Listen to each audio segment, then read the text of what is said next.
E para engajar o setor empresarial em relação à responsabilidade social na contratação, desenvolvimento de políticas e compromissos dentro de uma agenda de migração e refúgio, o Instituto Ethos e a ONG Visão Mundial lançaram ontem uma carta compromisso do projeto Vem Tu Puedes. E quem vai conversar conosco a respeito é o diretor-presidente do Instituto Ethos, Caio Magri. Bom dia, Caio. Bom dia, Glauco. Bom dia a todos os ouvintes e espectadores da TVT, da Rádio Brasil Atual. Caio, eu queria que você começasse aqui a nossa conversa falando a respeito de como surgiu esse projeto Vem Tu Puedes e também das necessidades que foram identificadas em relação à mão de obra e à própria condição dos migrantes e refugiados aqui no Brasil. Bom, Glauco, essa nos pareceu sempre, né?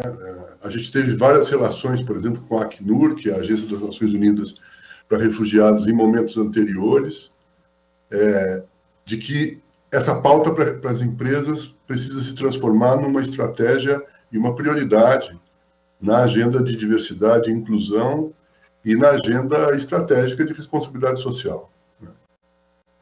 Você tem muitos movimentos acontecendo com populações, com grandes populações, seja por impactos da emergência climática e das mudanças efetivas que estão trazendo riscos enormes para essas populações, seja por conflitos religiosos, seja por conflitos políticos, por guerras localizadas, ou seja, você tem aí uma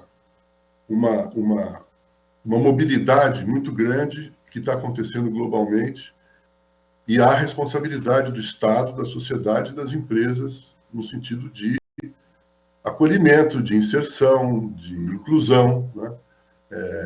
Num processo que é um processo de relações humanas fundamentais.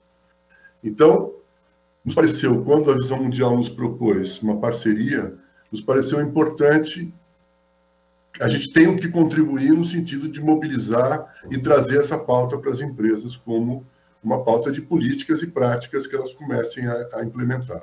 Ou ampliem, porque a gente encontrou empresas que já atuam no campo da inclusão de imigrantes e de refugiados.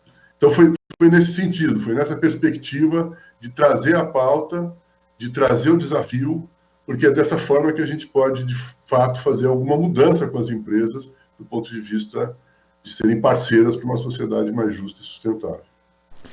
E, Caio, quando a gente verifica, inclusive, os números de refugiados e deslocados no mundo, em 2020 subiu para quase 82 milhões e 400 mil pessoas, segundo dados da Acnur, que é um recorde histórico. E, infelizmente, a gente já sabe que por conta do contexto mundial, guerra na Ucrânia, outros conflitos, situações de instabilidade em diversos países, em todos os continentes, esse número deve crescer ainda mais, devemos ter um novo recorde em 2021 e 2022. Mas aqui no Brasil ainda existe uma outra peculiaridade, né, Caio? Porque existe um contexto de desmonte da legislação trabalhista, as pessoas com menos direitos, com empregos sendo criados de forma mais precarizada, e esse segmento, que é ainda mais vulnerável do ponto de vista socioeconômico, acaba ficando ainda mais exposto a esse tipo de risco. Então, no Brasil, esse desafio é ainda maior?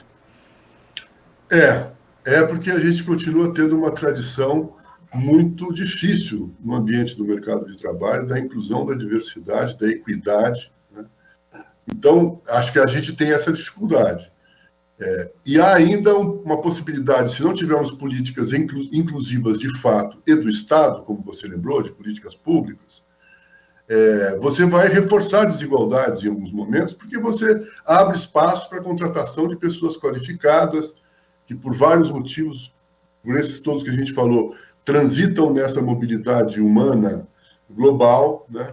É importante dizer que hoje a crise da segurança alimentar, o crescimento da fome no mundo, certamente está provocando, impactando e vai impactar mais ainda esse movimento, né? E, portanto, nós temos que entender o que a gente tem que fazer, quais são as respostas necessárias para isso. Então, no Brasil, você tem essa dificuldade, digamos assim, por inexistência de políticas públicas que sejam, de fato, indutoras e construam, né, políticas para a inclusão de refugiados e imigrantes em todas as condições possíveis, e, ao mesmo tempo, as empresas ainda estão e podem, né, é isso que a gente está esperando, podem criar, de fato, um ambiente de mercado de trabalho bastante significativo de inclusão dessa população. Agora, a gente também vive uma taxa violentíssima de desemprego, quer dizer, nós estamos batendo todos os recordes de desemprego e de desalento, né, na busca por trabalho. Então, essa é uma situação bastante grave, porque a inclusão é uma inclusão, de novo, que vai ter que ser seletiva, né, porque ela não tem capacidade para ser ampliada se você não tiver políticas de Estado para essas questões. E tem essa dificuldade de inclusão por conta das dificuldades que hoje o mercado de trabalho tem de absorver a mão de obra, mas a crise da Covid-19 também acrescenta, no caso dos migrantes e dos refugiados, outro elemento, Caio, ou seja, aquela questão, por exemplo, de adaptação ficar muito mais difícil. Tem gente, inclusive, no trabalho remoto, e existe a dificuldade da língua mesmo. Muitos profissionais acabaram também se distanciando, trabalhando em sistema híbrido ou com redução de equipes. A pandemia acabou acrescentando ainda mais dificuldades para essa adaptação e para essa absorção de mão de obra de imigrantes e refugiados aqui no Brasil? Acho que sim, mas o que você está dizendo como característica, como um produto da pandemia, a gente podia olhar também sobre uma perspectiva de futuro, ou seja, nós temos que pensar nas novas formas de trabalho, nas novas formas que estão se explicitando já agora, estão se organizando já agora, e que elas precisam ser absolutamente em conformidade com as políticas e práticas de trabalho decente. Né? Então, aí o trabalho decente, se alguém tiver uma definição mais interessante, por favor que o faça, mas eu continuo com a OIT em 2000, quando entendeu a necessidade de se ter uma política integrada, que integre partes do conjunto dos direitos do trabalho, os direitos fundamentais do trabalho, que pudesse ser uma ação e uma política que tivesse promoção do diálogo social, de que fosse também capaz de combater as violações de direitos humanos e as graves violações e crimes contra o trabalho, como, por exemplo, trabalho infantil, trabalho escravo, racismo, né? São questões que têm que ser trazidas no âmbito da criminalização, né? Do enfrentamento dessas violações e da proteção e segurança social, quer dizer, e seguridade social. Então, é disso que nós temos que estar falando, independente da situação que a pandemia colocou. Quer dizer, o trabalho híbrido e o trabalho focado num processo virtual é algo que é uma nova forma que vai acontecer, e ela precisa estar em conformidade com esses princípios que a gente tanto defende do trabalho decente. E Caio, você falou numa questão que é importantíssima, né? Que não basta só a mobilização do setor empresarial, de setores da sociedade civil, mas também políticas públicas. Eu até estava lembrando que eu fiz uma matéria, eu acho que eu estava na faculdade ainda, ali na Casa do Migrante, na Baixada do Glicério, aqui na capital paulista, e uma coisa que impressionava os migrantes ali, tinha pessoas pedindo condição de refúgio da Colômbia, também vindas ali de Angola, de diversos países, mas quase todos eles citavam o Sistema Único de Saúde, o SUS, né, que por ser universal acabava contemplando muita gente que dizia, olha, no meu país não é assim, eu não posso simplesmente ser atendido por um médico, e às vezes, como o brasileiro tá aqui e costuma reclamar muito do Sistema Único de Saúde, não percebe o quão distinto isso é de boa parte dos países, mas isso é uma política pública que também tem sido afetada, inclusive, pela lei do teto e outros aspectos. Então, é importante a gente ter também o desenvolvimento de políticas públicas para essa área de geração de emprego, de geração de renda, mas de uma forma geral, não só para os grupos de imigrantes e refugiados, mas que possam alcançar toda a população também, né, Caio? Isso tem que ser uma luta permanente. Claro, eu acho que a gente não tem que colocar os trabalhadores contra os trabalhadores, né?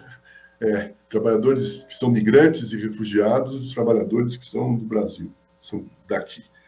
Eu acho que isso é fundamental. Então, o que significa que as políticas sociais mais amplas, de educação, saúde, habitação, são fundamentais estarem conectadas com essa perspectiva. Nós não estamos na perspectiva de fazer escolhas e vamos escolher mudar, né? Vamos escolher transformar, vamos escolher ter uma oportunidade de reconstruir o Brasil, isso é absolutamente fundamental, mas que a gente tem que olhar para isso de uma maneira a ter propostas imediatas, né? Imediatas de mitigação dos impactos do desemprego, os impactos da fome, os impactos das questões de saúde ainda bastante graves, de segurança pública. Então, há aí uma questão fundamental nessa transição que a gente está fazendo e vai fazer em outubro. Agora, de alguma forma, antecipar isso, criar políticas e práticas com um conjunto de empresas, pode, além de estar atuando concretamente, ainda de forma reduzida, sobre o desafio, sobre a questão, sobre o problema, você induz, ou pelo menos coloca uma pauta de políticas públicas que devem ser demandadas. Esse é um advocacy que seria maravilhoso de ser feito, né? Um conjunto de lideranças empresariais defendendo, assim como você acabou de ter numa declaração em Davos, de multimilionários pedindo mais taxação, de que as políticas sociais amplas terão prioridade, investimento e contribuição, né, e parceria para esse processo. Acho que essa é uma forma da gente conseguir trazer para o debate uma possibilidade de um novo consenso, um novo contrato social no país. Eu acho que todas essas questões migram, de alguma forma, para esse desafio maior que a gente tem. Não dá para ter uma política em plena, né, na agenda de direitos humanos para refugiados e imigrantes, se a gente não tiver um conjunto de políticas públicas acontecendo e, de fato, podendo ser universalizadas e universais. Né? Caio, queria agradecer demais a sua participação aqui no Jornal Brasil Atual de hoje. Até a próxima. Até a próxima, meu caro. Estou à disposição. Conversamos aqui com o diretor-presidente do Instituto Ethos, Caio Magri. Você está ouvindo Jornal Brasil Atual. As notícias que os outros não dão.